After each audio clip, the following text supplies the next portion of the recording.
Ah, Mestre Jesus, estamos aqui muito agradecidos por essa oportunidade de estudarmos estes livros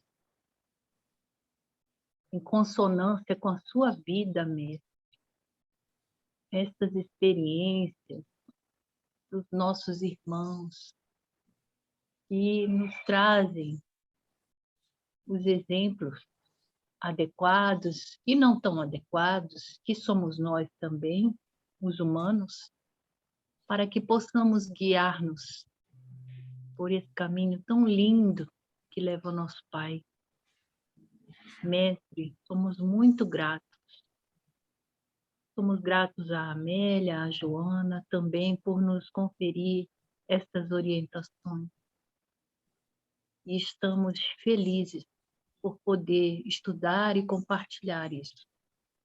Mestre Jesus, abençoa a nossa caminhada e nos dê a luz e que nós possamos seguir firmes nos nossos propósitos, mantendo-nos com vontade nesta seara.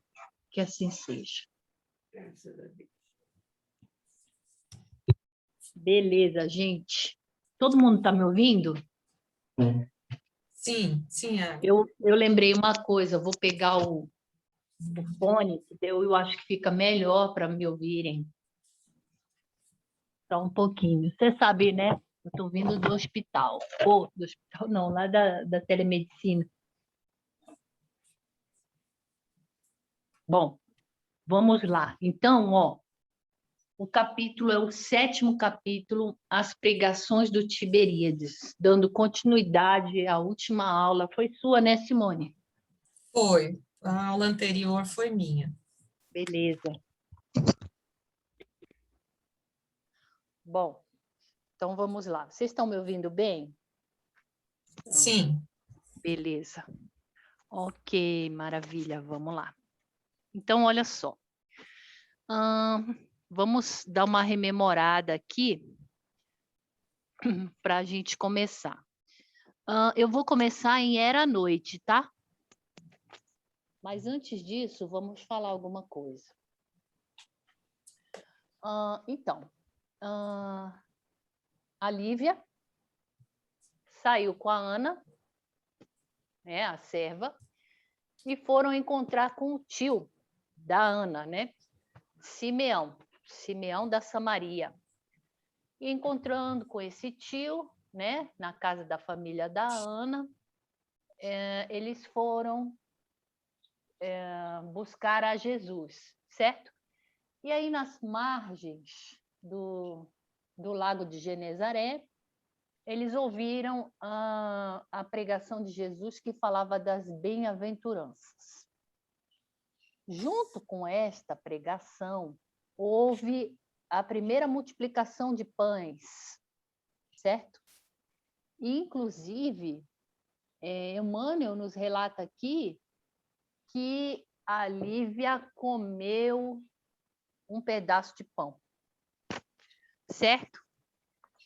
E ela sentiu um bem-estar tremendo. Então, vamos falar um pouco, porque o meu capítulo vai dar continuidade a esse bem-estar que ela sentiu quando comeu esse pão, certo? Então, bora ver lá. Então, olha só, elas foram às margens do lago, né? Às margens do Tiberíades, e aí ouviram as bem-aventuranças. Junto com elas estava Simeão. Simeão era tio da Ana, ele era da Samaria. Vou falar um pouquinho dele, depois vamos ter continuidade dele aqui no livro, mas eu vou falar um pouquinho aqui para a gente saber quem que era esse tio. Então, ó, ele saiu de Cafarnaum, certo? Desculpa. Ele saiu da Samaria e foi a Cafarnaum. Para quê? Para ouvir Jesus. Chegando lá, ele também, junto com a Ana, junto com a Lívia, né? ouviram as pregações do mestre, viram a multiplicação dos pães, né? E aí tem um momento que Simeão se aproxima de Jesus e pergunta assim: mestre, qual é o reino, qual é o caminho que eu preciso trilhar para entrar no reino dos céus? E esse espírito, né, do Simeão, muito, muito amoroso, muito inflamado de amor, ele ainda pergunta mais. Ele fala assim: mestre, eu posso ser imolado em teu nome, em nome da verdade. E aí Jesus chega pertinho dele, no ouvido dele, e diz assim: Simeão, no momento oportuno, não tenha pressa. No momento oportuno, você vai testemunhar em meu nome. Você vai mostrar o seu devotamento a mim em forma de sacrifício, certo? E aí a gente tem a caminhada de Jesus, né? Simeão faz a caminhada do Gólgota, né?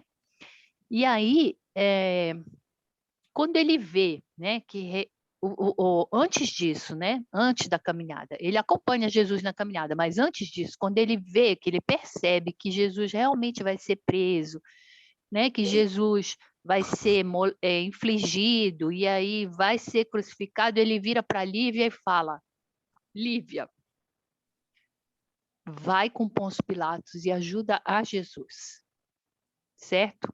Nós vamos ver isso no decorrer do livro, mas é só para a gente saber quem é essa personagem tão importante aqui na nossa história.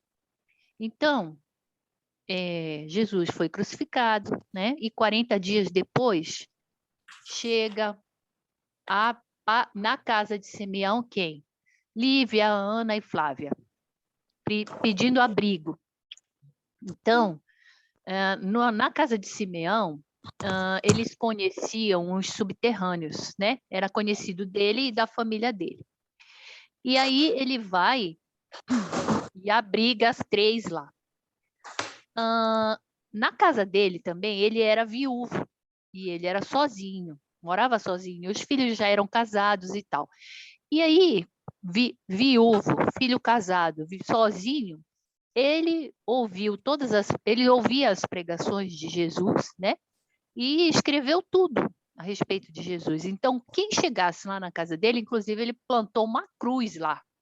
Plantou uma cruz, botou uma mesa e diz assim: agora eu vou falar de Jesus. E aí ele comentava boa nova para quem quiser, quem chegasse lá, certo? Então, olha só, aí colocou lá as mulheres no subterrâneo.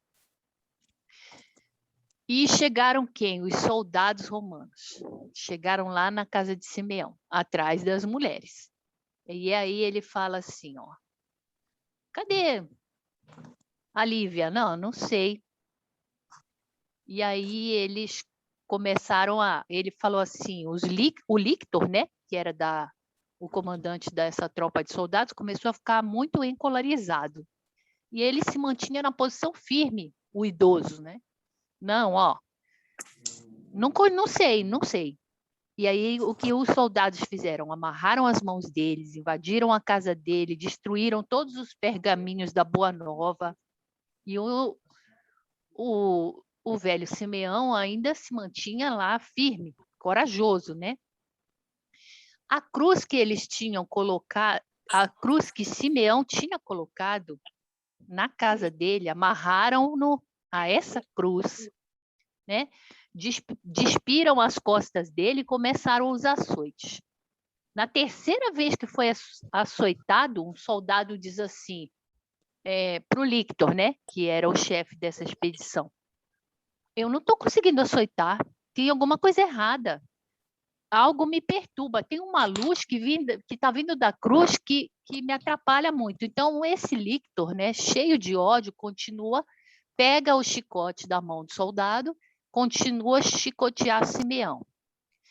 E aí, Simeão está ok, nessa hora, em prece, pedindo a Jesus para que acabe logo com tudo, né? Então, e como ele se mantinha também negando e não informando nada a ninguém, enterraram a lâmina no peito do idoso. Ele tinha 70 anos. Quando enterraram a lâmina, ele começa a ouvir os cânticos. E no meio desses cânticos, ele ouve uma voz que é bem conhecida. E a voz fala assim: Simeão, chegado é o seu tempo de repouso, né? Eu aceito o teu sacrifício. Chegaste ao reino de meu pai. Então, eu trouxe um pouquinho só um resumo, né, sobre essa personalidade. Isso está aqui, ó, na Federação Espírita do Paraná, de 18/2/2016, Fê Paraná, o apóstolo da Samaria. Beleza, gente? Então, vamos lá, ó. Estamos saindo da situação assim. Ana e Lívia estão voltando do encontro com Jesus. A Lívia comeu o pão que veio da onde? Da multiplicação dos pães. Essa multiplicação dos pães a gente encontra no capítulo 8 do livro dos Médiuns e no capítulo 14 da Gênese. Eu vou falar mais ou menos assim, um resumo do que o livro nos fala, os livros, né, de Allan Kardec, pois os comentários sobre multiplicação dos pães são bem parecidos. Quando, por exemplo, os fluidos, a gente sabe que a gente estuda sobre os fluidos, que o fluido base, né, de formação do planeta e dos outros planetas é o fluido cósmico universal. E a partir do fluido cósmico universal, ele transformado, né, o fluido primitivo é o fluido mais quintessenciado que tem do fluido cósmico universal. Então, quando ele sofre transformações, esse fluido, a gente vai modificando, esse fluido vai se modificando e adquirindo uma certa densidade, certo? Então, por exemplo, nós, os seres humanos, o nosso corpo é constituído de fluido cósmico universal modificado, certo? É mais denso, é mais grosseiro, próprio para o planeta Terra. Então, o que acontece na multiplicação dos pães, por exemplo? Mesma coisa a multiplicação dos peixes, né? Jesus, como governador do planeta, né? E ele moldou o planeta, ele recebeu das mãos de Deus, né? Uma energia, uma fonte vinda do Sol e ele molda o planeta. Então, imagina, se ele faz isso, então multiplicar os pães para ele não é, né? É simples. E a gente está falando de física e de química, não de milagre. Então, o que ele faz, Jesus? Como um bioquímico aqui do nosso planeta, mistura os elementos químicos, né? Água, oxigênio, carbono, certo? E aí, misturando os íons, misturando as moléculas, você obtém um produto. E Jesus, foi isso que ele fez. Ele sabia quais elementos químicos, quais moléculas ele podia pegar, né, no planeta, fez esse ajuste, essa multiplicação, né, dos pães, e, inclusive, ele pode adicionar as propriedades que ele quiser nessa substância ou nesse elemento que ele produziu, que ele multiplicou. Então, imagina a gente comer um pão desse, que foi criado, né, por Jesus através do fluido cósmico universal modificado que existe na natureza e no nosso planeta, adquiriu, além dele produzir, né, fisicamente falando, ele ainda coloca propriedades nesses alimentos. Então, imagina aí a gente comendo desse pão. Nós íamos sarar de tudo. Bom, vamos lá. Então, O Ali, oi.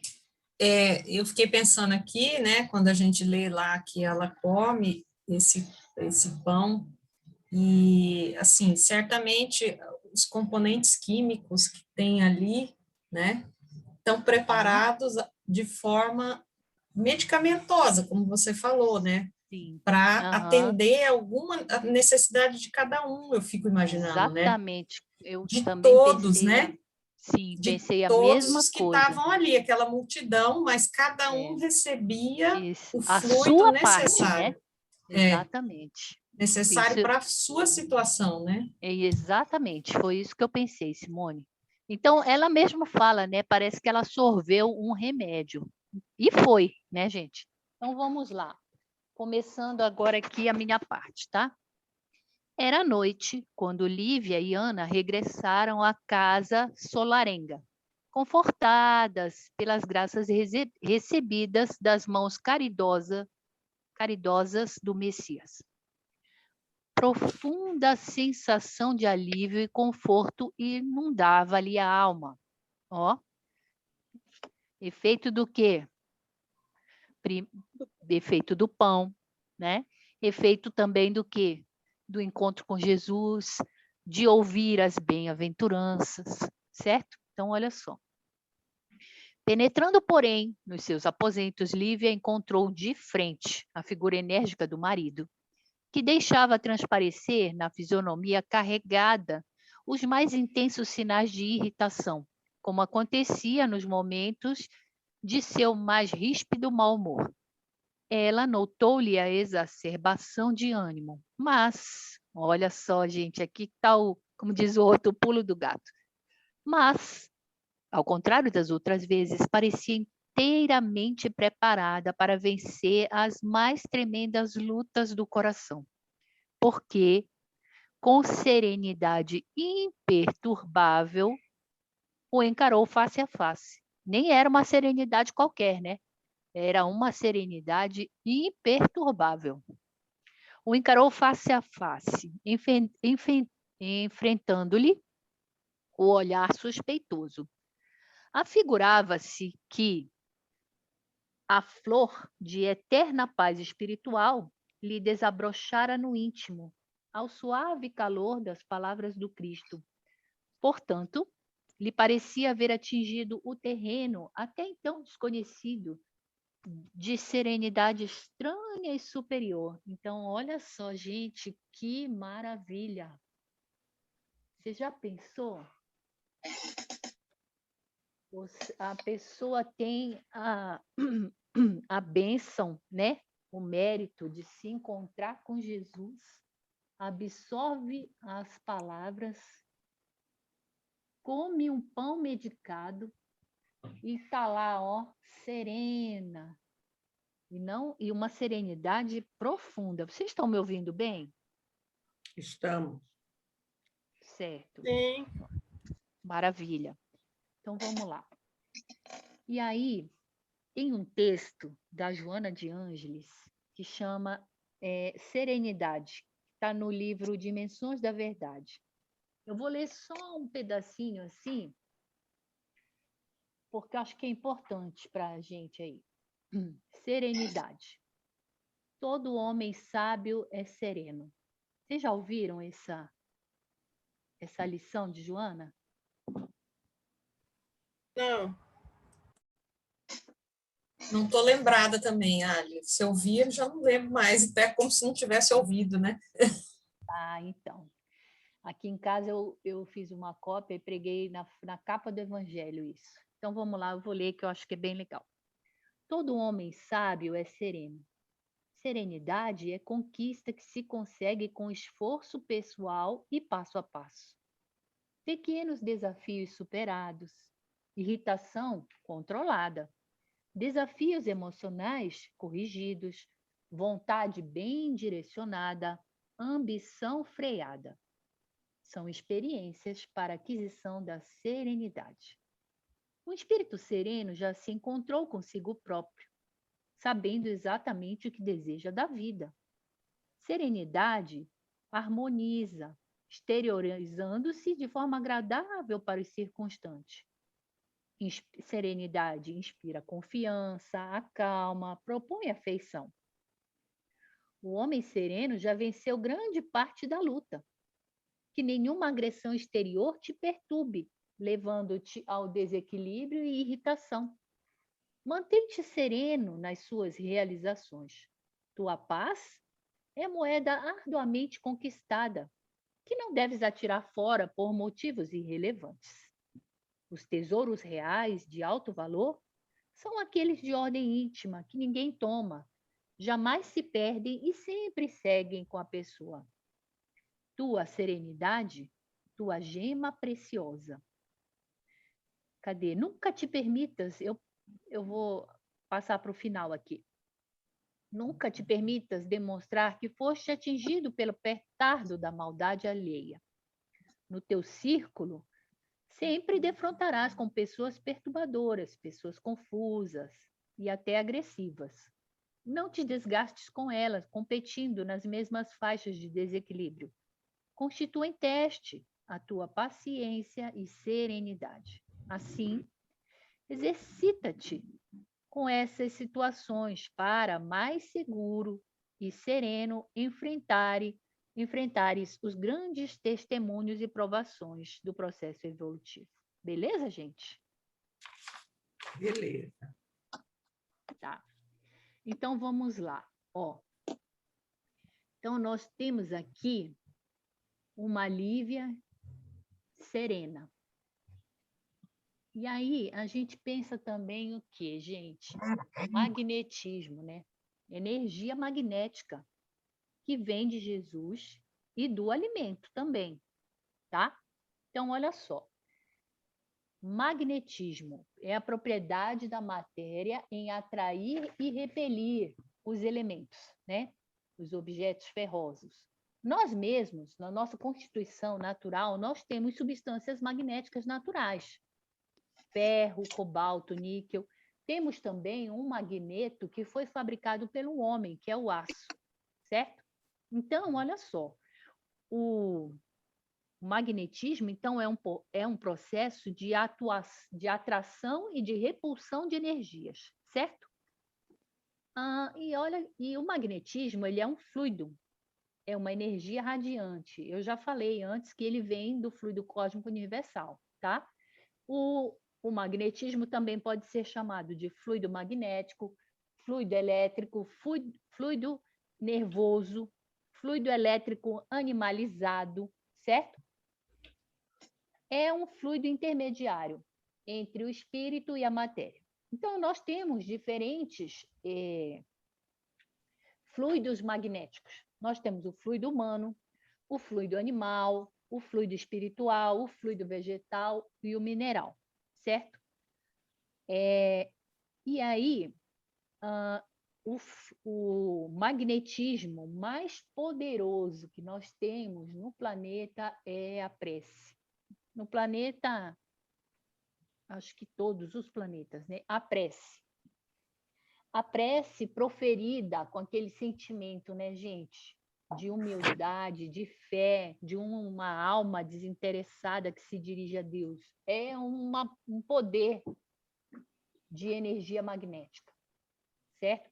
E nós podemos receber essa energia magnética proveniente de um médium, por exemplo, né?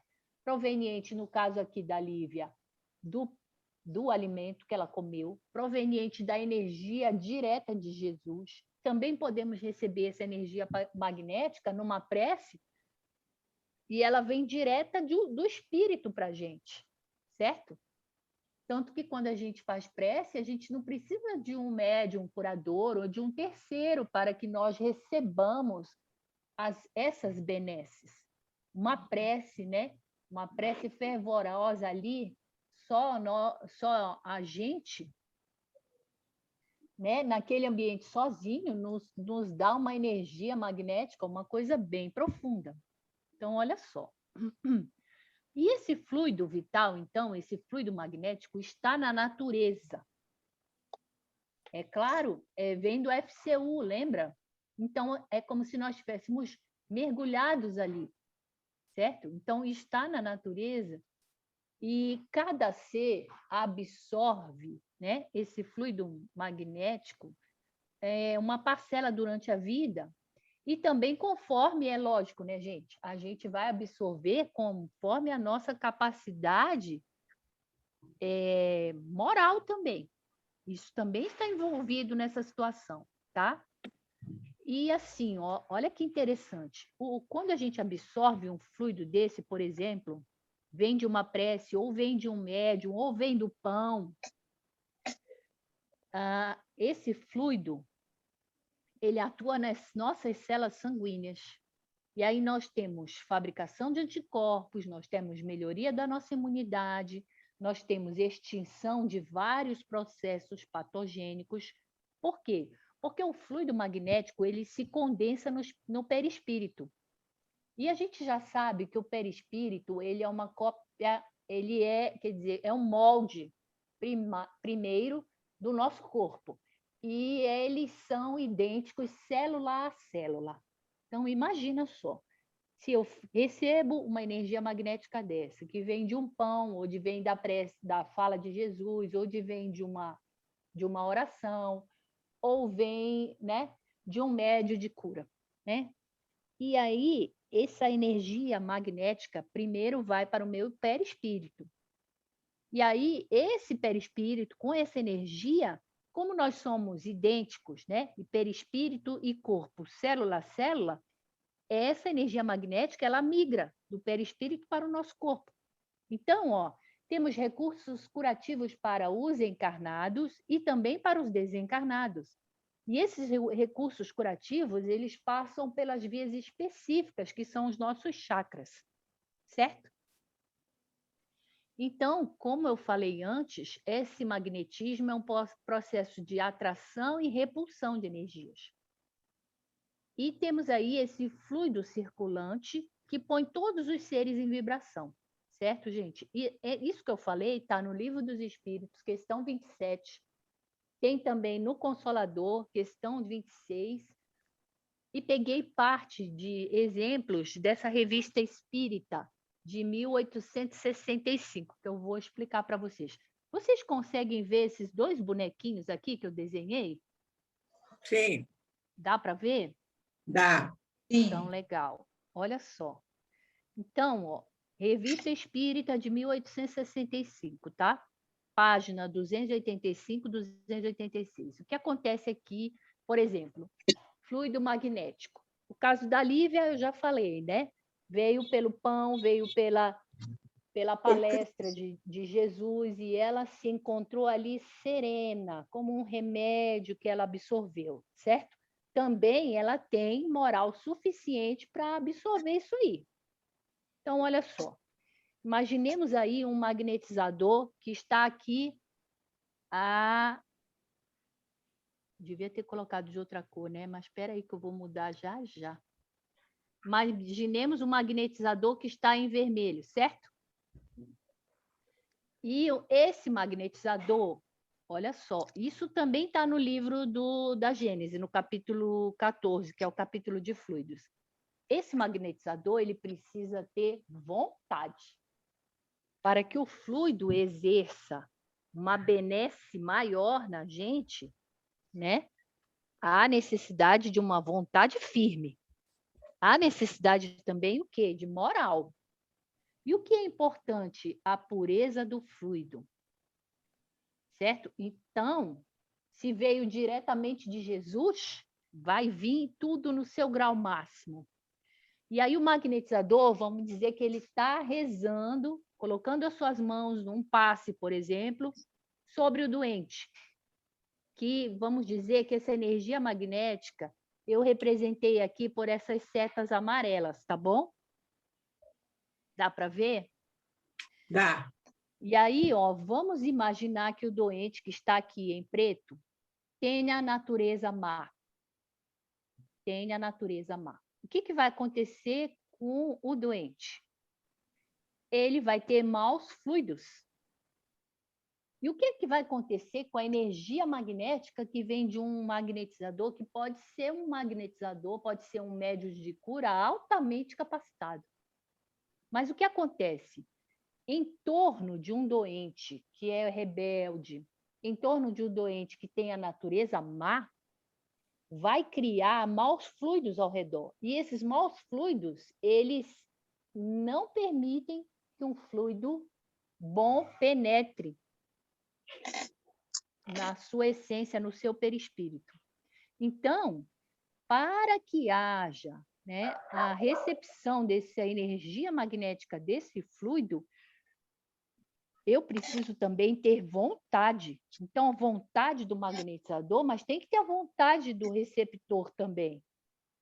E aí a gente lembra também daquela mulher hemorroíça que ficou 12 anos com hemorragia.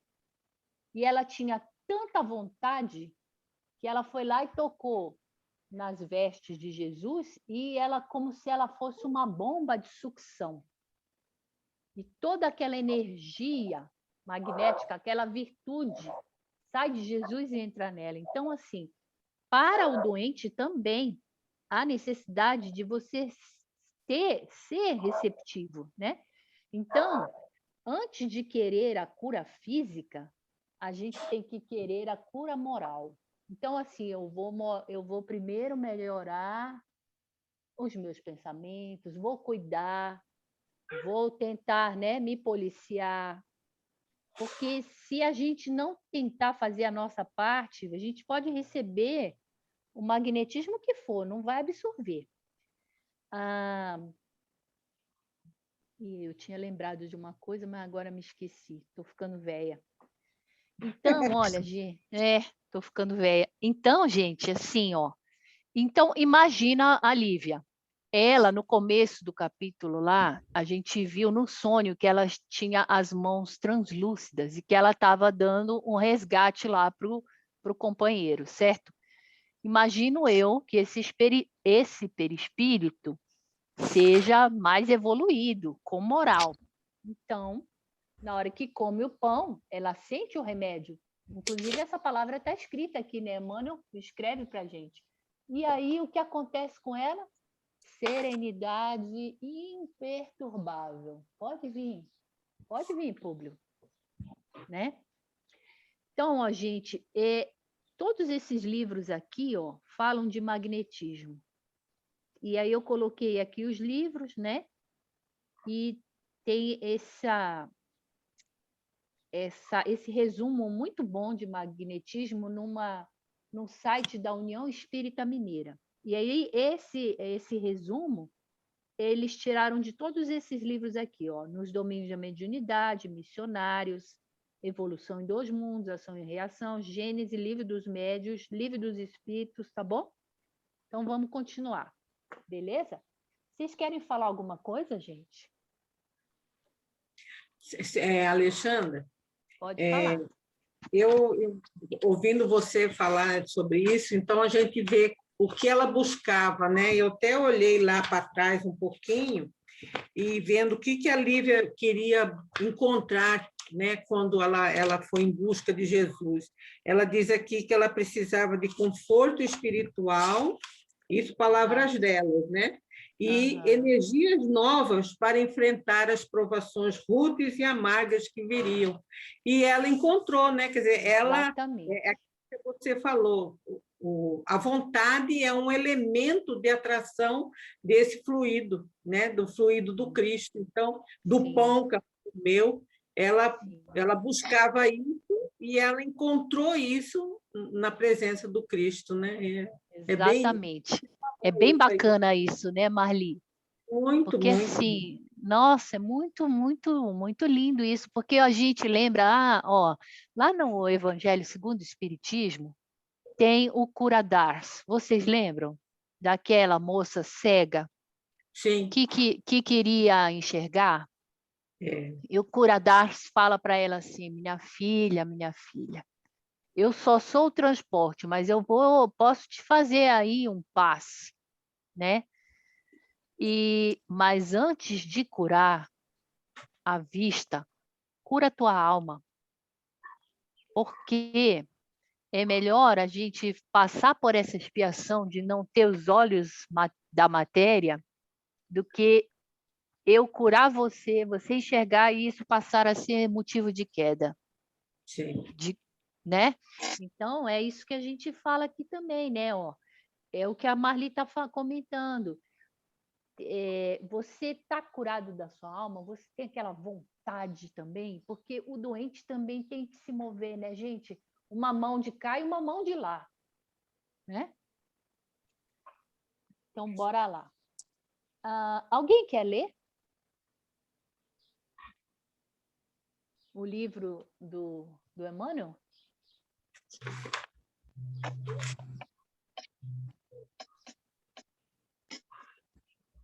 Posso ler, Ali? Estão me ouvindo? Estamos ouvindo bem. Então, bora lá. Bora. Depois de fitá-la de alto a baixo, com o seu olhar duro e inquiridor, exclamou Públio, mal sopitando a cólera incompreensível. Mal Então, dominando a cólera. Então, o que é isso? Que poderosas razões levaria a senhora a ausentar-se de casa em horas tão impróprias para as mães de família? Públio respondeu com humildade, estranhando aquele tratamento cerimonioso. Por mais que buscasse comunicar-te minha resolução de sair na tarde de hoje, fugiste sempre de minha presença, esquivando-te a minha consulta, e eu necessitava procurar o Messias de Nazaré, de modo a acalmar meu coração desventurado. E precisavas de disfarce para encontrar o profeta do povo? Atalhou o senador com ironia. É a primeira... Ana, olha só, já está pensando, né? Bobagem. Precisa de disfarce para encontrar Jesus? Já está irônico, né? Continuando.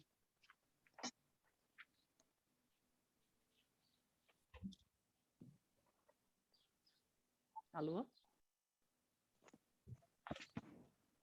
Acho que a Ana caiu, né?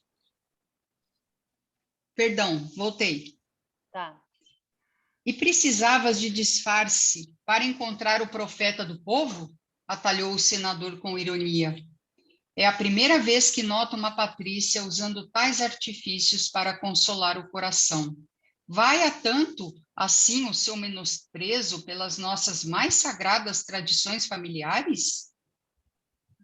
Supus não me ficasse bem fazer-me notada na multidão das pessoas pobres e infelizes que procuram a Jesus nas margens do lago, identificando-me com os sofredores. Não presumi desacatar nossos costumes familiares, mas sim acreditei agir em favor do nosso nome, considerando a circunstância de ocupares, no momento, nesta província, a mais alta expressão política do império. Então, olha só, gente. Ela explicou o motivo pelo qual ela foi vestida, né? Da maneira das Galileias lá, né? Da maneira judaica. Ela explicou, olha, eu estou agindo em favor do nosso nome, porque você, né, foi em consideração a ele. Mas ele vai acreditar? Vai lá, Ana, continua. A menos que esteja disfarçando algum outro sentimento, como dissimula a posição social com a indumentária, muito errou procurando o Messias nesses trajes, porque, afinal, estou investido de poderes para requisitar a presença de qualquer pessoa da região em minha casa. Tá, só um pouquinho, Ana. Então, gente, olha só. Desconfiança. É isso que nós temos aqui em relação a Públio. Ele agora está um homem desconfiado. E, assim, primeiro vai a Fúvia lá, encontra com ele, não é? E diz um monte de coisa do encontro lá do jardim, da esposa com Pôncio Pilatos. Daí vem Sulpício Tarquínio e fala a mesma coisa, além de falar, olha, tinha uma mulher vestida romana, à noite, assim, assado, cozido, entregou um pacote. Então, olha só. E aí encontra com a mulher, né? Com a esposa, aliás, frente a frente e a vê vestida em trajes da Galileia. E aí ele pensa, não, essa mulher está disfarçando algum outro sentimento, essa mulher está dissimulada. Desconfiança. Então, olha só. Constituem obstáculos ao livre-arbítrio, às predisposições instintivas que o homem traz consigo ao nascer, são o espírito antes de encarnar. Ele tem essas predisposições instintivas, né? Então, conforme a evolução desse espírito, este instinto pode fazer com que ele pratique atos repreensíveis, certo? A partir daí, o que vai acontecer? Se eu tenho um instinto, eu vou vibrar de uma forma tal que eu vou atrair outros espíritos que simpatizam com os mesmos instintos que eu tenho. Então, comecemos pensando aí que o homem ele vai ficar desconfiado para o resto da vida dele. Para o resto da vida. Então, bora lá. Questão 847 do Livro dos Espíritos, capítulo 10º da Lei da Liberdade. Aquele cuja inteligência é perturbada por uma causa qualquer, um instinto, não é mais senhor do seu pensamento e não terá liberdade. Então, essa punição se dará para um espírito que em outra encarnação pode ter sido fútil, orgulhoso, feito mau uso de suas faculdades. Pode nascer num corpo com deficiência mental, num corpo de um escravo, que é o caso da nossa história, né? A gente vai ver isso no próximo livro. Caso haja sido escravizador, né? Como um mendigo, caso tenha nascido mal rico, e aí por diante, né? Lei da justiça. Aí, olha só, vamos pensar uma coisa aqui.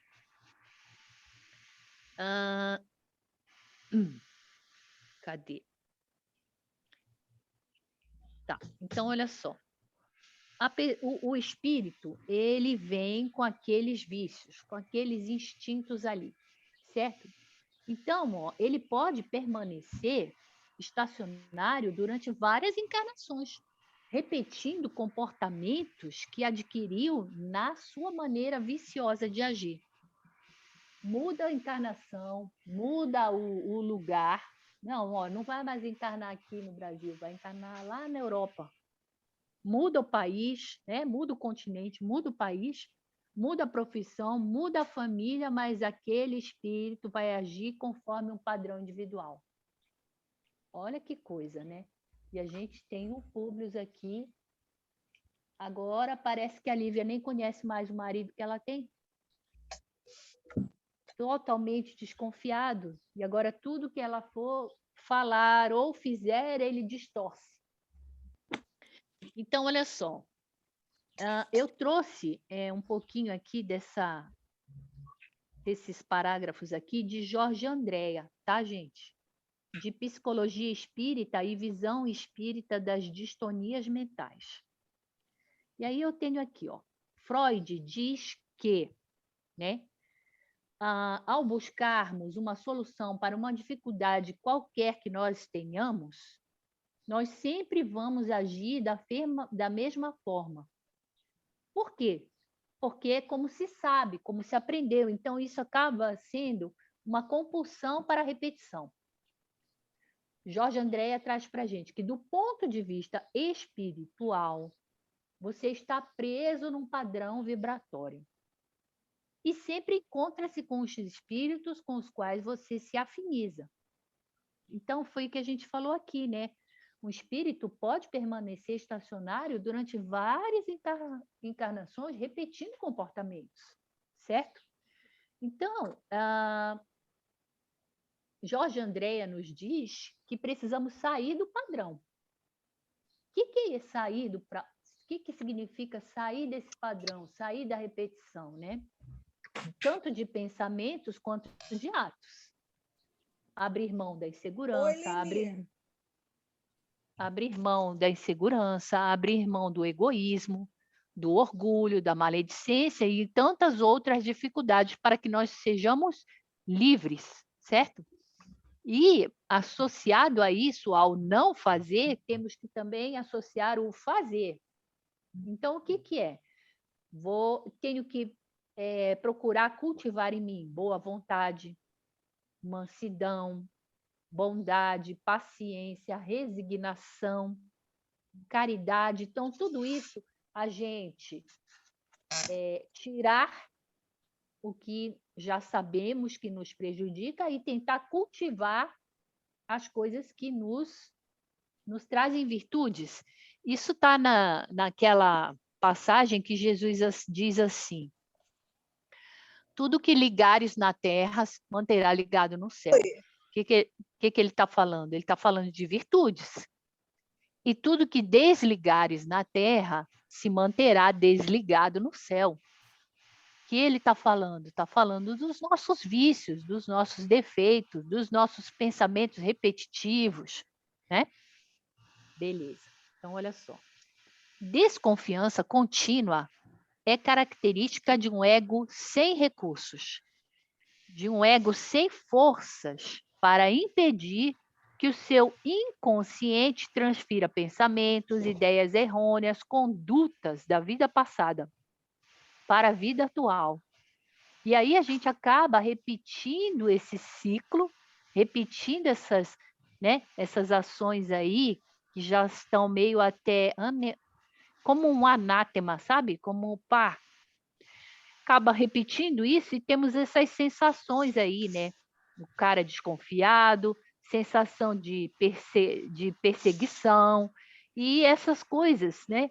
Que se a gente deixar que seja uma coisa muito repetitiva e incontrolável, vai gerar doença psiquiátrica.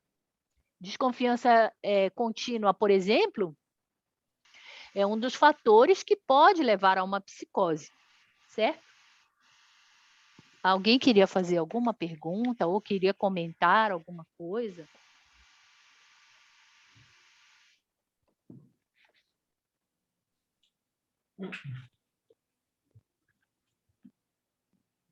Vocês estão me ouvindo?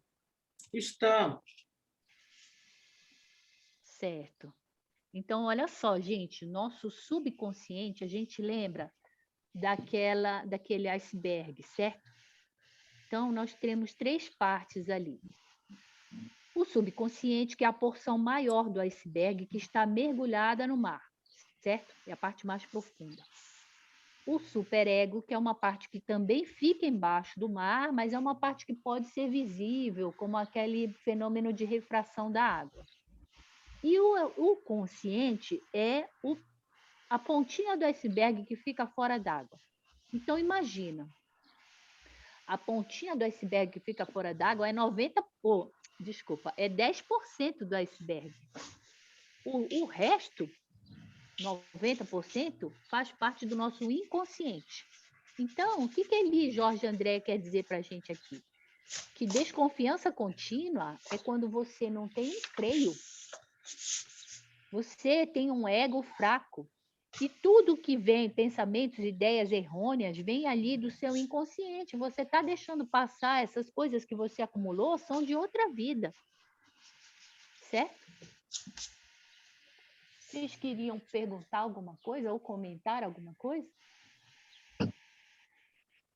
Eu acho que está muito bom, Ali, essa colocação aí dessa visão psicológica, né, psiquiátrica, né, é bem interessante isso para a gente refletir mesmo, né, porque nós temos comportamentos e a gente não tem noção do quanto esse comportamento pode nos adoecer, né?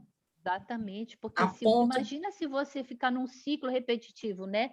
Você tá, eu estou tentando entrar na mente do Publio Lentulus, desconfiança contínua o tempo inteiro em relação à esposa, tanto que no livro ele fica, se não me falha a memória, 25 anos sem falar com ela. Eu fico imaginando que aquele que tem um comportamento de desconfiança, certamente ele deve trazer também no inconsciente dele experiências no passado em que ele mesmo produziu, né? Ele não era honesto, eu acredito que ele deve trazer isso nele, né? A ponto dele imaginar que os outros possam fazer isso com ele também. Exatamente. Entende? Eu fico pensando nisso. Então, e como a gente sabe que o nosso passado, a gente vem carregado de dificuldades e de moral, né? Moral deficiente. Então, a gente fazia coisas ruins, e eu acho que isso a gente acaba trazendo, né? Que é o caso do Públio aqui, ele passa a desconfiar dela, né? Você vê que supera, né? A confiança que ele tinha, o amor que ele tinha pela esposa é superado por esse sentimento aí, né? Exatamente. É. Aí você até questiona, cadê o amor, né? Exato, né? Parece, é o que eu falei, né, Parece que Simone? Parece sumiu, né? outro marido. Mudou o marido do dia para Trocou noite. de marido, né, Ali? É, Trocou de marido, mas é a mesma pessoa. É é, estranho isso, né? é. E apesar de ser. Será Apesar que... de ser. É, Fala, Marta.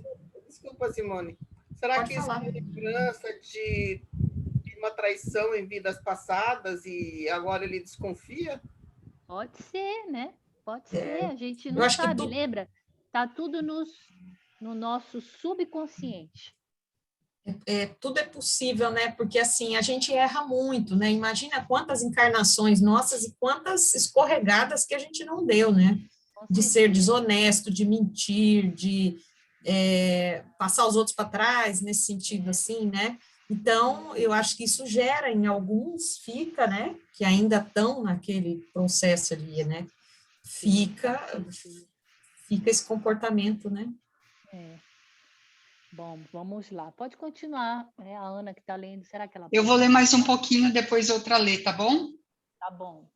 Mas Jesus, revidou Lívia corajosamente, deve estar para nós muito acima dos poderes humanos, que sabemos tão precários por vezes. Acho que a cura da nossa filhinha, diante da qual todos os nossos recursos foram impotentes, é o bastante para fazê-lo credor da nossa gratidão imperecível.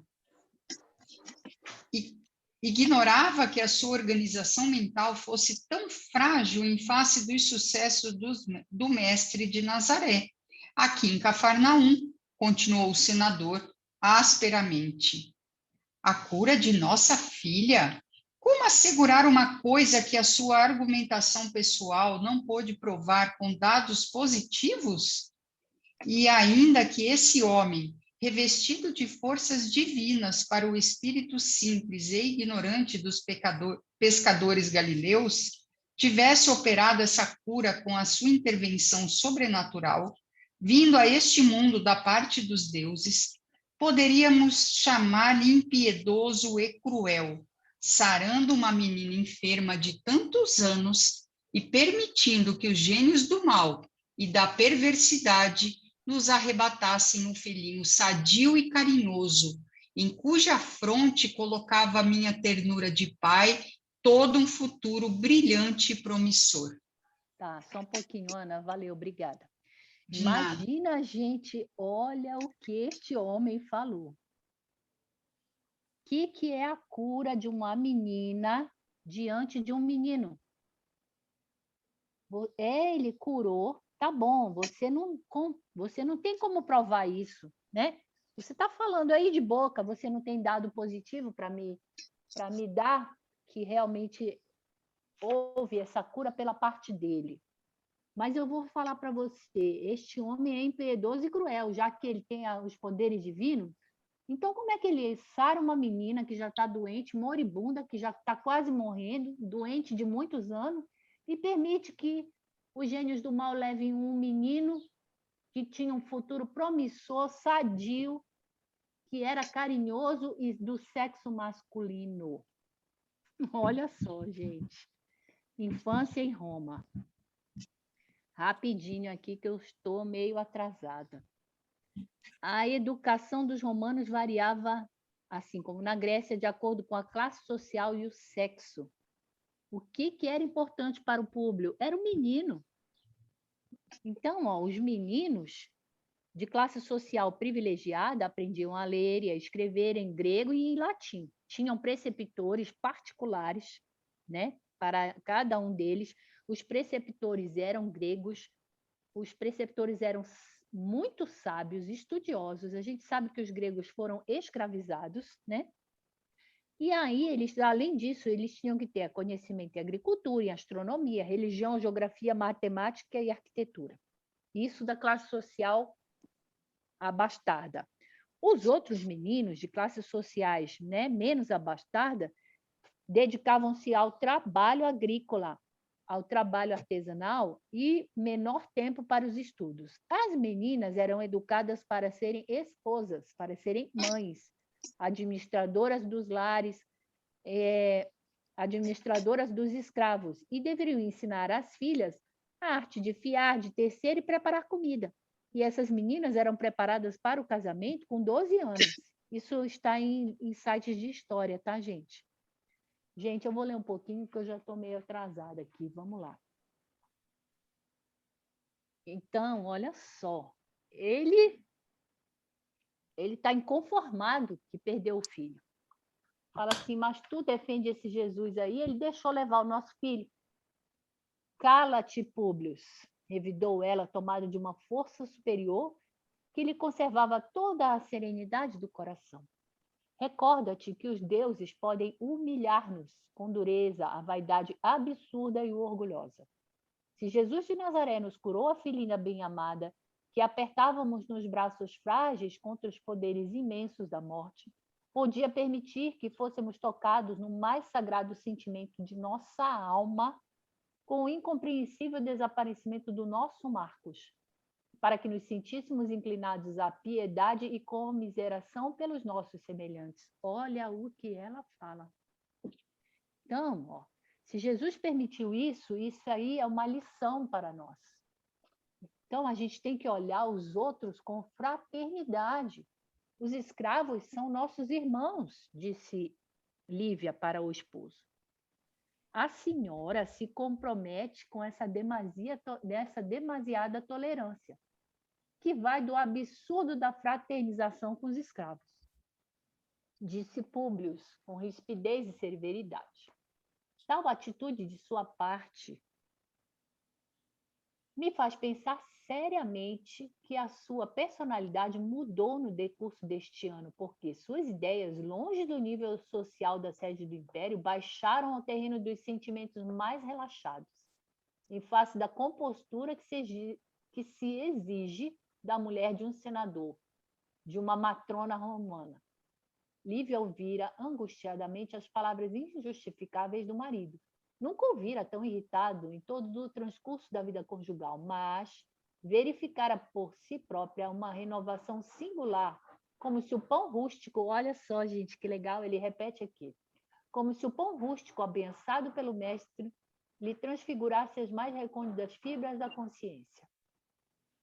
Seus olhos lhe se enchiam de lágrimas, não por orgulho ferido ou pela ingratidão que aquelas admoestações injustas revelavam, mas com profunda compaixão do esposo, que não a compreendia, e, adivinhando a dolorosa tempestade que lhe fustigava o coração generoso, porém arbitrário no plano de suas resoluções, serena e silenciosa, não se justificou perante as severas reprimendas.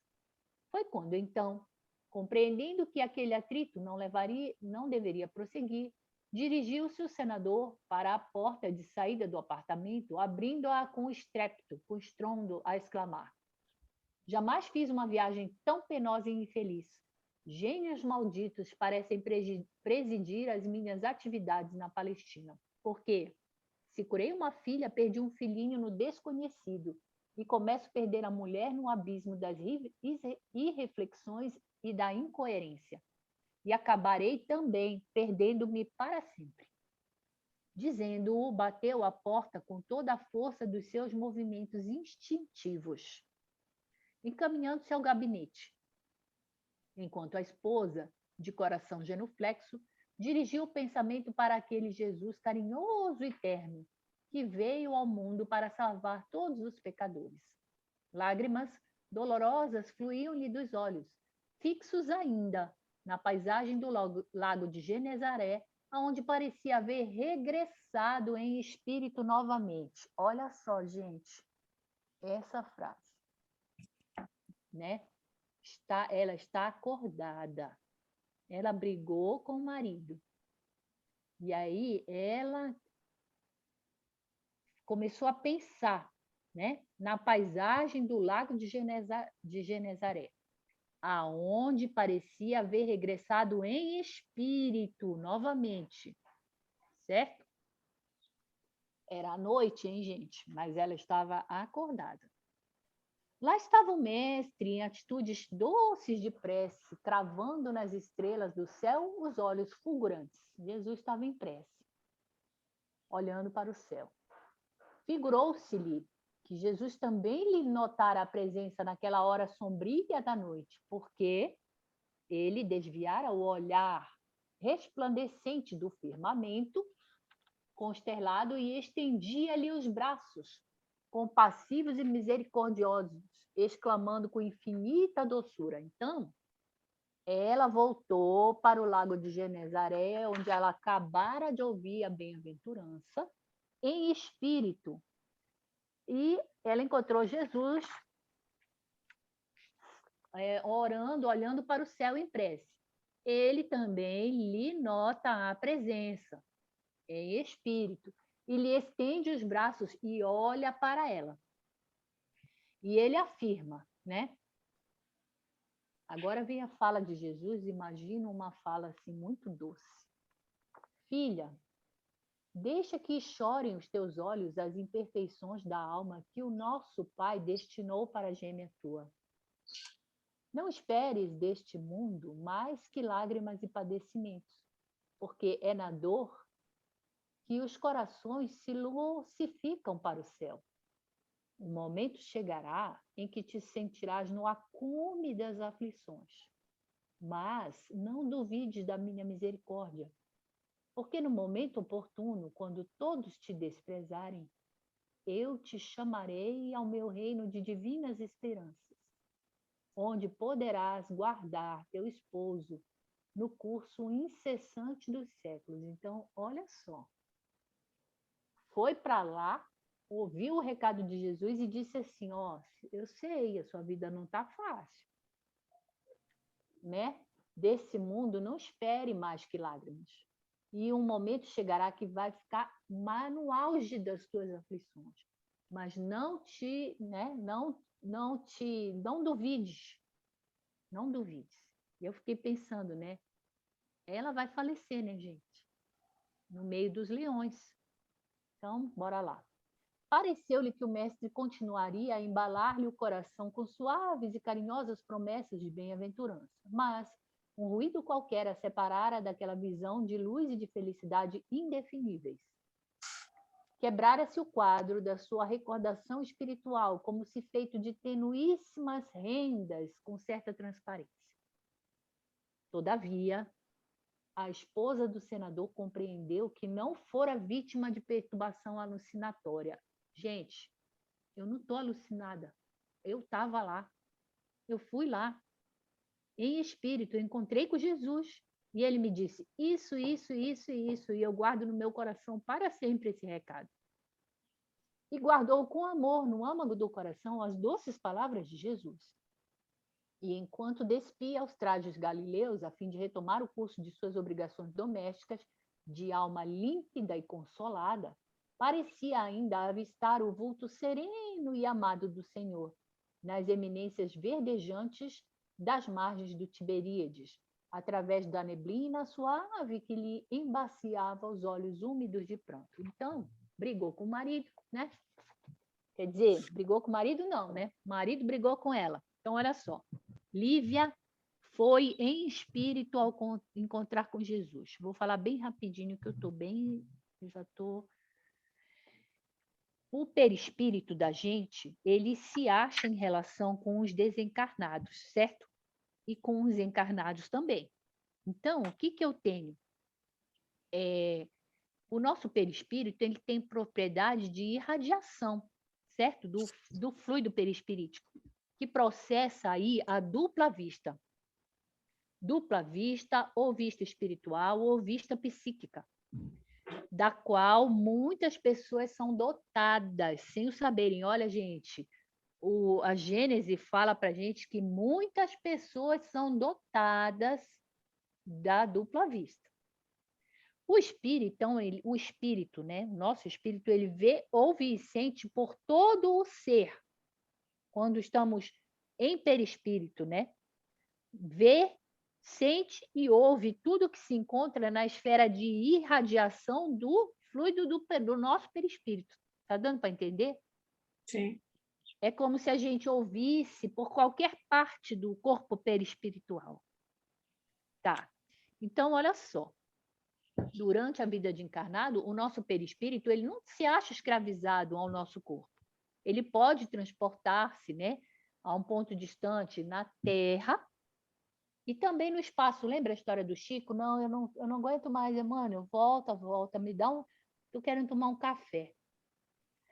Então, olha só, a vista espiritual, né, do perispírito não é a mesma para todos os espíritos. Imagina, né, um espírito de moral vai ter uma dupla vista muito mais lúcida do que um espírito que está mais condensado, com uma moral mais baixa, né? Então, vamos lá, ó. A vista espiritual não é a mesma para todos os espíritos. Varia conforme o estado moral e vai ter maior ou menor lucidez. Então, imagina, se a gente viu o perispírito da Lívia como translúcido, e se ela traz... a gente está vendo aí que ela traz no decorrer da vida dela todo um princípio moral, então o encontro vai ser com lucidez. Vai trazer e vai guardar. Certo? Então, olha só, 3 do Livro dos Espíritos, parte 2, capítulo 8, Emancipação da Alma. Algumas frases aqui rapidinhas. Questão 447. Dupla vista é o resultado da libertação do espírito sem que o corpo esteja adormecido. Então, o corpo está acordado. As mais das vezes, essa dupla vista é espontânea. Porém, a vontade também determina esse importante papel. Quer dizer, tem gente que treina a dupla vista. Tem gente que consegue fazer esse treinamento aí. Certo? A gente pensa naqueles médiuns lá que trabalham com os policiais, certo?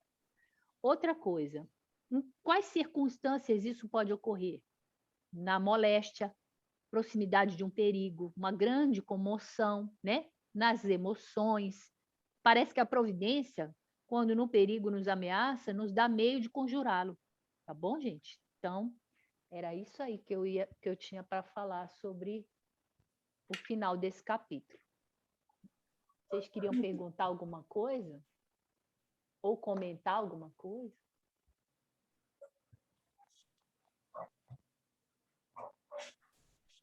Não, foi ótimo, Ali. Acho que, nossa, acrescentou tanta informação importante, né?